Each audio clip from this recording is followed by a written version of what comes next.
राम राम भक्तों। तो आज सुनिए प्रेरक कहानी उल्टे भजन का सीधा भाव। एक बार एक व्यक्ति श्री वृंदावन धाम में दर्शन करने गया। दर्शन करके लौट रहा था। तभी एक संत अपनी कुटिया के बाहर बैठे बड़ा अच्छा पद गा रहे थे कि हो नयन हमारे अटके श्री बिहारी जी के चरण कमल में। बार बार वह संत यही गा रहे थे। उस संत के मुख से उस व्यक्ति ने जब इतना मीठा पद सुना तो वह आगे ना बढ़ सका और संत के पास बैठकर ही पद सुनने लगा और संत के साथ साथ गाने लगा। कुछ देर बाद वह इस पद को गाता गाता अपने घर जाने लगा। रास्ते में वह सोचता जा रहा था कि वाह, संत ने बड़ा प्यारा पद गाया। जब घर पहुंचा तो वह पद भूल गया। अब वह याद करने लगा कि संत क्या गा रहे थे। बहुत देर याद करने पर भी उसे याद नहीं आ रहा था।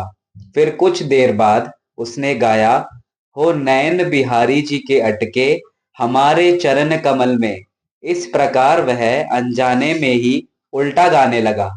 उसे गाना यह था कि नयन हमारे अटके श्री बिहारी जी के चरण कमल में, अर्थात बिहारी जी के चरण कमल इतने प्यारे हैं कि नजर उनके चरणों से हटती ही नहीं है। नयन मानो वहीं अटक के रह गए हैं।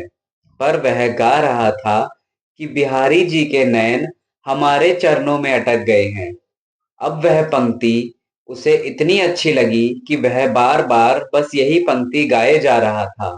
आंखें बंद हैं, बिहारी जी के चरण हृदय में हैं और बड़े भाव से वह तो बस गाए जा रहा है। अब बिहारी जी तो ठहरे प्रेम भाव के भूखे। अपने भक्त के इस निर्मल प्रेम को देखकर वह अपने को रोक ना सके। बहुत समय तक जब वह गाता रहा तो अचानक क्या देखता है कि सामने साक्षात बिहारी जी खड़े हैं। वह उसे प्रेम से निहार रहे हैं। उसे अपने नेत्रों पर विश्वास नहीं हुआ। वह झटक उनके चरणों में गिर पड़ा और इस प्रकार प्रेम की एक पंक्ति ने भगवान और भक्त दोनों को मिला दिया। वास्तव में बिहारी जी ने उसके शब्दों की भाषा सुनी ही नहीं, क्योंकि बिहारी जी को तो शब्दों की भाषा आती ही नहीं है। वह तो बस एक ही भाषा जानते हैं, वह है भाव की भाषा, प्रेम की भाषा।